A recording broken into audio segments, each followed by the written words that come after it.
प्यारे बच्चों, 2 साल पेपर पूरा करने की सफलता के पश्चात तीसरे साल पेपर पर हम लोग आ चुके हैं।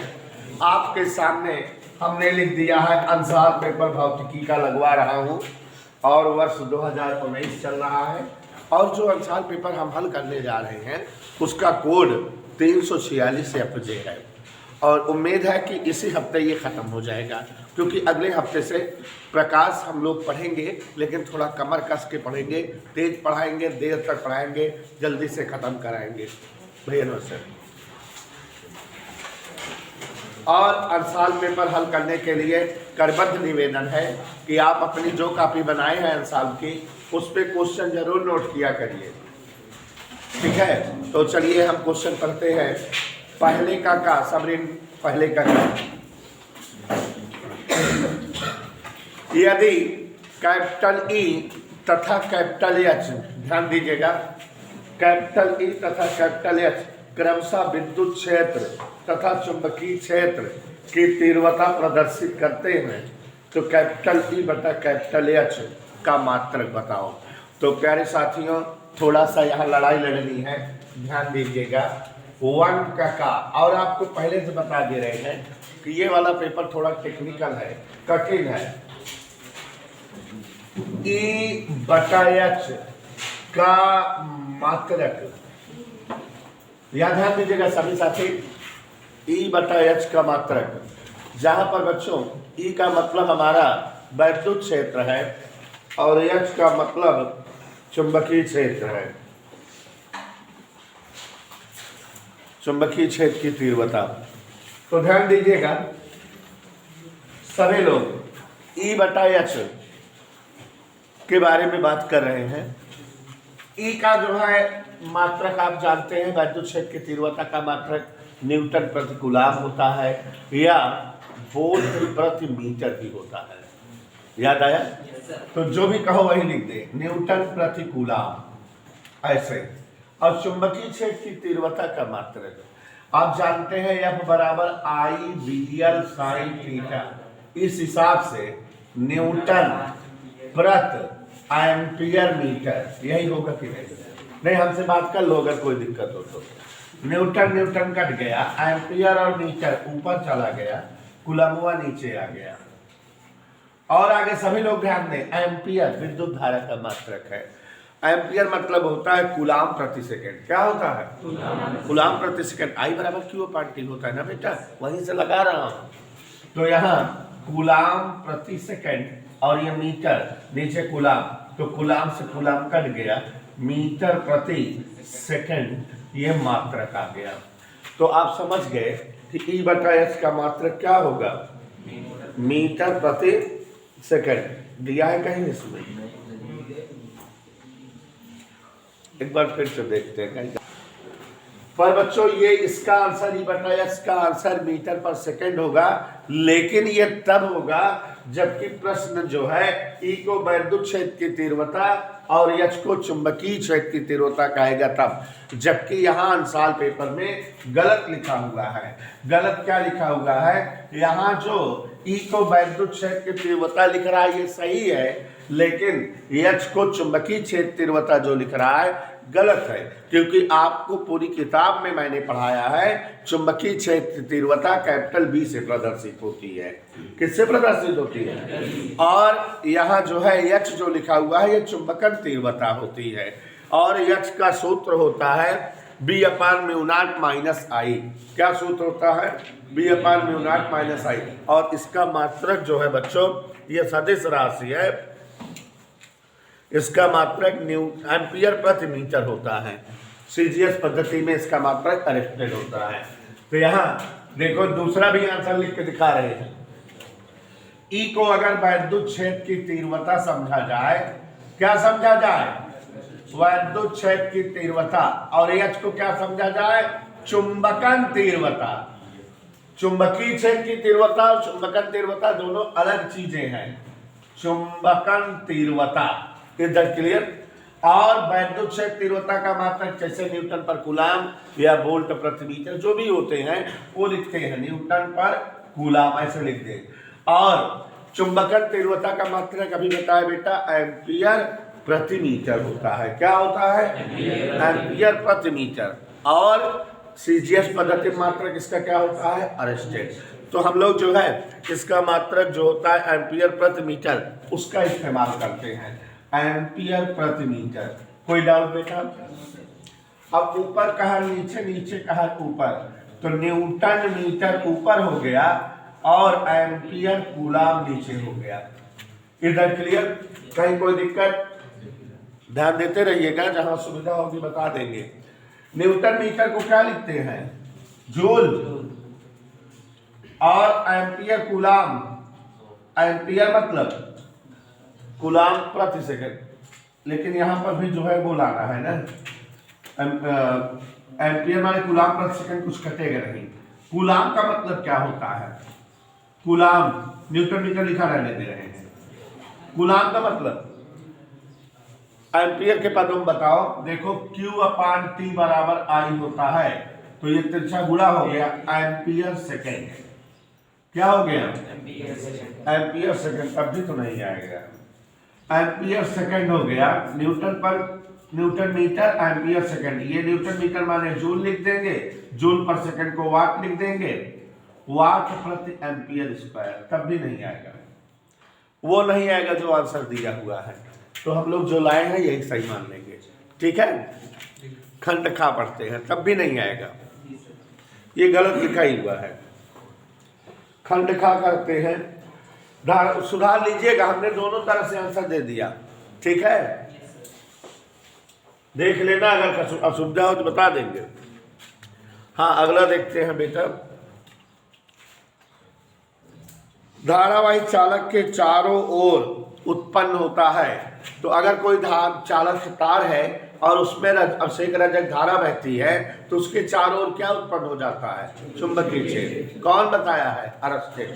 अरस्टेड की थीसिस है कि धारावाही चालक तार के चारों ओर चुंबकीय क्षेत्र बन जाता है जब धारा बहती है।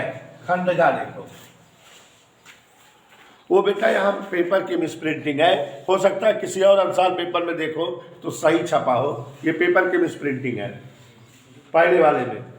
हाँ, एक बिंदु आवेश पर विद्युत ध्रुव के कारण लगने वाला बल निर्भर करता है। तो बिंदु आवेश पर विद्युत ध्रुव के कारण लगने वाला बल किस पर निर्भर करता है, यही बताना है।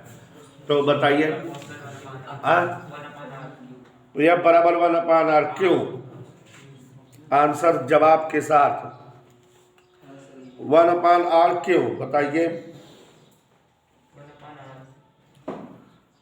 क्यों वही तो पूछ रहा हूं भाई, जवाब दोगे कि ऐसे ही बोलो? देखिए, आपने बताया कि ये पेपर थोड़ा टेक्निकल है। विद्युत बिंदु आवेश पर विद्युत ध्रुव के कारण उत्पन्न होने वाला बल।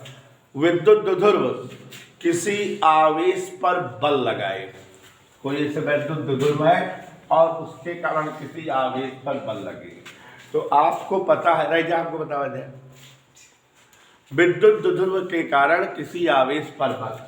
टेक्निकल है इसलिए ध्यान दीजिएगा। विद्युत ध्रुव, कोई लोग लगा नहीं पाओगे इसको, ध्रुव के कारण, सभी लोग ध्यान देंगे, आवेश पर बल, सभी लोग ध्यान देंगे। F बराबर, बल का सूत्र क्या होता है बेटा? समझ आया? अब यहां पर दिमाग लगाओ, क्यों गुणे E। E माने वैद्युत ध्रुव के कारण उत्पन्न तीव्रता। तो वैद्युत ध्रुव के कारण उत्पन्न तीव्रता अच्छी या निरक्षी चाहे जो हो, चाहे अच्छी होगी चाहे निरक्षी, 1/4πε0 2p/r³ या p/r³, यही होती है ना? तो या तो 2p/r³ होगी या तो p/r³ होगी, यही होगी कि नहीं? 1/4πε0 2p/r³ या r³ ऐसे। तो इसका मतलब यह प्रोपोर्शनल 1/, इधर क्लियर? या प्रोपोर्शनल 2p या प्रोपोर्शनल 1/r³, इधर क्लियर? चाहे अच्छी कंडीशन हो चाहे निरक्षी, r³ तो रहेगा। देखा, टेक्निकल सवाल है, लेकिन ये गलत है। हाँ, खंड घा, ध्यान दीजिएगा, खंड घा निकल आएगा। हाइड्रोजन परमाणु की आयनन ऊर्जा का मान आपको बता चुके हैं कि हाइड्रोजन परमाणु की ऊर्जा जो है ग्राउंड स्टेट में -13.6 इलेक्ट्रॉन वोल्ट अपान एन स्क्वायर होती है, और जब जो है ये परमाणु के बाहर निकल जाए, इसकी इतनी ऊर्जा दे दी जाए कि अनंत कक्षम चला जाए, तो -13.6 इलेक्ट्रॉन वोल्ट बटे एन स्क्वायर करोगे तो क्या आ जाएगा। जब नीचे जो है अनंत रहेगा तो उसकी वैल्यू क्या हो जाएगी बेटा, आयनन नहीं भाई, तब तो एकदम बाहर आएगा, आयनन ऊर्जा प्लस 13.6 इलेक्ट्रॉन वोल्ट। केमिस्ट्री में भी पढ़ते हो, ऑलरेडी जानते भी हो। किसी सघन माध्यम में क्रांतिक कोण को निम्न से व्यक्त किया जाता है।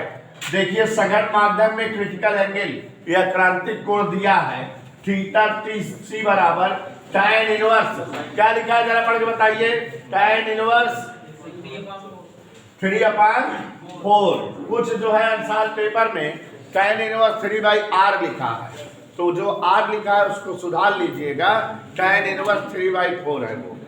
Is that clear?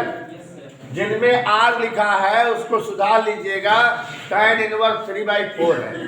तो अब यहाँ पर देखिए क्रांतिक कोण थीटा बराबर दिया हुआ है tan इनवर्स 3/4। इनवर्स फंक्शन इधर लाइए, tan थीटा बराबर 3/4। tan का सूत्र त्रिकोणमिति पढ़ते हो आप लोग मैथ वाले, tan बराबर लंब बटे आधार, तो ये 3 लंब हो गया और 4 क्या हो गया, आधार। और इस हिसाब से अगर कर्ण निकालोगे तो अंडर रूट लंब स्क्वायर धन आधार स्क्वायर से कितना आ जाएगा, 5। अब हमसे पूछ क्या रहा है क्वेश्चन में, देखो 4 ऑप्शन है।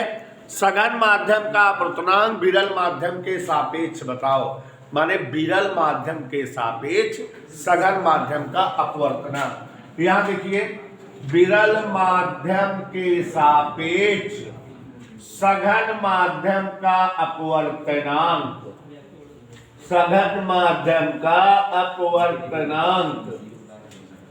बच्चों अपवर्तनांक के आप 4 सूत्र पढ़े हैं। एक सूत्र जो है हमने स्नेल के नियम से बताया है, n बराबर साइन आई बटे साइन आर। एक सूत्र आपने अपवर्तनांक का पढ़ा हुआ है, अपवर्तनांक संबंधित नियम से भी, n बराबर sine i by sine r. एक सूत्र हाइगेंस का द्वितीयक तरंगिका सिद्धांत में पढ़ा है आपने, n बराबर v1 बटे v2, पहले माध्यम में प्रकाश का वेग बटे दूसरे माध्यम का वेग। और एक सूत्र आप क्रांतिक कोण के पदों में पढ़े हैं, विरल माध्यम के सापेक्ष सघन माध्यम का अपवर्तनांक कोसेक आईसी या कोसेक थीटा होता है। तो यहाँ अपवर्तनांक का सूत्र क्या होता है बेटा, कोसेक थीटा। और आप जानते हैं कोसेक त्रिकोणमिति में क्या होता है, कर्ण बटे लंब। कर्ण बटे लंब को क्या कहते हैं, कोसेक। तो कर्ण कितना है, 5, और लंब कितना है, 3। तो अपवर्तनांक क्या आ गया, 5/3। Is that clear everybody? खंड चा देखिए जरा, चा खंड पढ़ रहे हैं इसी क्वेश्चन का, चा खंड। एक ट्रांजिस्टर के उभयनिष्ठ उत्सर्जक प्रवर्धक के लिए शक्ति प्रवर्धन AP तथा वोल्टेज प्रवर्धन AV हो तो धारा प्रवर्धन पूछ रहा है। सभी लोग ध्यान देंगे, उभयनिष्ठ उत्सर्जक प्रवर्धक, ये पेपर टेक्निकल है, हमने आपको पहले ही बताया कि ये वाला अंशाल थोड़ा टेक्निकल है। तो मिस्टर अभिषेक रजक बोर्ड पर देखो बेटा, ट्रांजिस्टर की उभयनिष्ठ उत्सर्जक व्यवस्था है कॉमन एमीटर कॉन्फ़िगरेशन, ठीक है, उभयनिष्ठ उत्सर्जक व्यवस्था। तो यहाँ देखिए जरा अभिषेक रजक, आप थोड़ा ध्यान दिमाग नहीं लगा रहे बेटा, आपको थोड़ा कठिन लग रहा है सब सवाल, ये पेपर कठिन है, अभी समझ में आएगा। यहाँ ध्यान दीजिए, उभयनिष्ठ उत्सर्जक व्यवस्था कॉमन एमीटर कॉन्फ़िगरेशन में प्रवर्धन हो रहा है, और आपको दिया है शक्ति प्रवर्धन। शक्ति प्रवर्धन, सभी बच्चे ध्यान दें, शक्ति प्रवर्धन AP, वोल्टेज प्रवर्धन AB, ऐसे दिया है ना। तो धारा प्रवर्धन बताना है, AI बताना है, जान रहे हो ना, यही आपको जो है बताना है, क्लियर करना है। तो देखो बेटा, वोल्टेज, धारा और सामर्थ्य में संबंध होता है P बराबर V इंटू आई। क्या होता है? P बराबर V इंटू आई से I बराबर P अपान V। तो अब आप समझ गए कि धारा प्रवर्धन बराबर ऊपर सामर्थ्य है, नीचे वोल्टेज। ठीक है, एक लाइन में आंसर आ गया है। कितना आ गया बेटा answer? AP upon AB। Is that clear? Second खंड जो है इसका क्या हो गया? सही। क्वेश्चन नंबर 2 पढ़े बेटा। अभिषेक रजक, देखा मैंने कैसे टेक्निकलिटी लगा दिया। तो चलिए देखिए जरा क्वेश्चन नंबर 2 का वैद्युत फ्लक्स का मात्रक। सभी बच्चे ध्यान दें, 2 का वैद्युत फ्लक्स का मात्रक। याद करो, फाई बराबर EDA cos थीटा। तो इसके मात्रक में, इसका मात्रक वोल्ट पर मीटर, इसका मीटर स्क्वायर, तो वोल्ट मीटर, या एक और मात्रक हो सकता है न्यूटन मीटर स्क्वायर पर कूलम। तो 2 मात्रक हो जाते हैं वैद्युत फ्लक्स के। पीछे भी आया था किसी पेपर में। किरचॉफ का धारा नियम, खंड का किरचॉफ का 2 नियम वैद्युत परिपथ संबंधित है। धारा नियम, पहला नियम है सिग्मा I बराबर 0। कैसे बोला जाता है? ध्यान से सुनिए। किसी वैद्युत परिपथ में किसी संधि पर मिलने वाली समस्त धाराओं का बीजीय योग 0 होता है, या इसी को दूसरे शब्दों में बोला जाता है, किसी वैद्युत परिपथ में किसी संधि पर आने वाली समस्त धाराओं का कुल योग संधि से दूर जाने वाली धाराओं के कुल योग के समान होता है। तो ये धारा नियम है। अब खंड का देखो बच्चों, हमने आपको याद करिए बताया था किसी जमाने में कि प्रत्यावर्ती धारा की सवाले पाओगे तो लगा लोगे। 3 ही सूत्र, तीनों सूत्र बता दिए हैं। तो क्या पूछ रहा है इसमें? देखो, तैराक प्रतिबाधा का सूत्र बताइए। आपको बता दूं, प्रतिबाधा माने प्रतिरोध। ठीक है, तो LCR परिपथ का परिणामी प्रतिरोध या परिणामी प्रतिबाधा Z बराबर √XL difference XC whole square plus R square. याद आया? पीछे पेपर में लिखाए थे। XL क्या है? धारतीय प्रतिघात, प्रेरण प्रतिघात। XC क्या है? धारतीय प्रतिघात। R प्रतिरोध होता, जानते हो, यही पीछे बताए थे कि नहीं? उस प्रयोग का नाम लिखिए। खंड हम जो है घा पहुंच गए हैं, यशपाल का नाम लेते लेते। उस प्रयोग का नाम लिखिए जिससे कम ऊर्जा वाले इलेक्ट्रॉन की तरंग प्रकृति सिद्ध होती है। अब बताओ जरा, इलेक्ट्रॉन में तरंग प्रकृति होती है, ये जो है आप कहां से साबित करते हो? हाइगेंसबर्ग सिद्धांत से ये पता लगता है कि इलेक्ट्रॉन जब जो है गति करता है तो उसमें तरंग प्रकृति होती है। हालांकि इसको बाद में जो है मैक्सवेल ने बहुत ज्यादा डिफाइन किया था, लेकिन हम लोग इसको किससे व्यक्त करते हैं? हाइगेंसबर्ग सिद्धांत से। तो लिख लीजिएगा बेटा, कहीं कोई दिक्कत नहीं होनी चाहिए, और असुविधा हो तो हमें बोल दीजिएगा। अच्छा, हाइगेंसबर्ग सिद्धांत के लिए अब आपके कोर्स में नहीं है, यक्स किरण एक चैप्टर पढ़ते थे, तो उसमें डेविसन जर्मर प्रयोग होता था। कौन सा प्रयोग? उसी प्रयोग के आधार पे हाइजेन ने वर्ग सिद्धांत लाया। तो अगर पूछा जाए किस वैज्ञानिक ने लाया तब तो बताओगे, लेकिन इसमें प्रयोग का नाम पूछ रहा है, तो प्रयोग के नाम में क्या लिखोगे? डेविसन जर्मर का प्रयोग। अब ये कोर्स में नहीं है, कोरोना से कटा है, बाकी है डेविसन जर्मर का प्रयोग। क्या लिखोगे? अब इसमें तो जो है ऐसे हम बोर्ड पर लिख दे रहे हैं, प्रयोग का नाम डेविसन जर्मर था। आप किताब में अभी है हेडिंग में, यह कोरोना से कटा हुआ है, लेकिन कोर्स में किताब में है। कौन सा प्रयोग? हाँ, आगे देखो जरा। खंड अंगा, यदि अंग के द्विस्लिक प्रयोग में फ्रिंज की चौड़ाई बीटा हो, द्विस्लिक प्रयोग में फ्रिंज की चौड़ाई W होती है। यहाँ बीटा कह रहा है, कोई दिक्कत नहीं है, समझ रहे हो। डी लैम्डा बटा डी उत्तर आता है, याद आया। संपूर्ण प्रयोग को जल में रख देने से चौड़ाई क्या हो जाएगी, याद करो। इस तरह की सवाल लगाए हो, याद ध्यान दो सभी लोग। हमारे साथ हमारे जो है चाचा यशपाल जी भी हैं, ध्यान दे रहे हैं चाचा जी, तो ध्यान से देखो जरा। फ्रिंज चौड़ाई बीटा बराबर डी लैम्डा बटे डी होता है। पूरे उपकरण को जब जल में डुबा देते हैं, केवल एक चीज बदलती है, उसका नाम है तरंगदैर्घ्य। तो जल में डुबोने पर किसमें, जल में, याद करो सवालें आई थी, डी जल में तरंगदैर्घ्य। जल में तरंगदैर्घ्य का मतलब होता है यहां नीचे यह दिया जाता है। तो अब जो है चौड़ाई क्या हो गई, अपवर्तनांक जो है जल का एक से ज्यादा होता है, तो अब चौड़ाई पहले से कम हो गई। क्यों, क्योंकि चौड़ाई हो गई बीटा बटे डी लैम्डा बटे डी को बीटा लिख दिया, नीचे यहां लिखा रहने दिए। तो अगर किसी गिनती को एक से बड़ी गिनती से भाग दोगे तो उसकी वैल्यू कम आएगी, उत्तर कम आएगा। तो पूछ रहा क्या हो जाएगी, तो क्या बोलोगे, चौड़ाई जो है घट जाएगी। क्या हो जाएगी, कम हो जाएगी। Is that clear? तो याद करो, ये हम पढ़ाए हुए हैं कि नहीं। हाँ, अब अगला जो है क्या है, अब देखो बेटा संचार व्यवस्था वाले चैप्टर का सवाल है, अब जो कि कोर्स में ही नहीं है, कोरोना नहीं वैसे ही नहीं है, ये संचार व्यवस्था का सवाल है, इसको हम जो छोड़ते हैं। खंड 7 से लगवा रहे हैं। कहाँ की सवाल है वो बेटा, संचार व्यवस्था की, ठीक है, एंटीना वाला है, तो खंड 7 से लगवाते हैं। प्रश्नोत्तर नंबर 3 का खंड 7 पहुंच गए हैं, 2 नंबर वाले क्वेश्चनों में आ गए। दो नियत विभव तक आवेशित समान गोलों को वायु में r दूरी पर रखने पर उनके बीच बल F लगता है।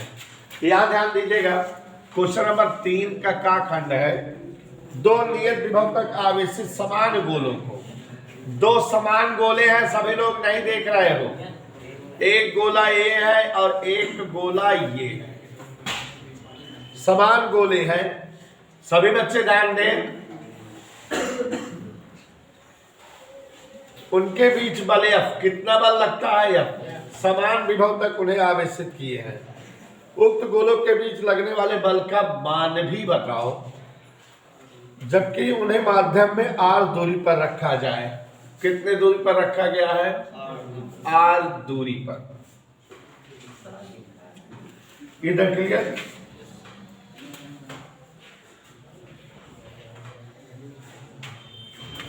चलिए बल की गणना करिए, इनके बीच जो बल लग रहा है वही बताना है।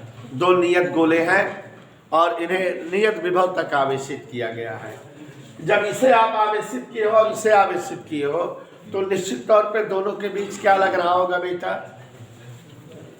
आवेश। जब हम किसी गोले को आवेशित करते हैं तो उसके बीच क्या उत्पन्न हो जाता है, आवेश। नियत विभव तक आवेशित किए हैं, मान लो विरस विभव तक आवेशित किए हैं, तो निश्चित आप विभव तक आवेशित करने के लिए किसी भी जो है चालक पर क्या लगता है, आवेश उत्पन्न होता है। तो कुछ आवेश इस पर उत्पन्न हुआ होगा और कुछ आवेश उस पर उत्पन्न हुआ होगा। मान लेते हैं पहले पर आवेश Q1 है और दूसरे पर आवेश Q2, तो दोनों के बीच बल का सूत्र क्या होगा, हाँ बेटा क्या फार्मूला होगा, 1/4 pi epsilon not Q1 Q2 बटे r²। यही फार्मूले लगा देंगे। आवेश दोनों का दिया नहीं है, दोनों गोले समान है, यही पता है बस।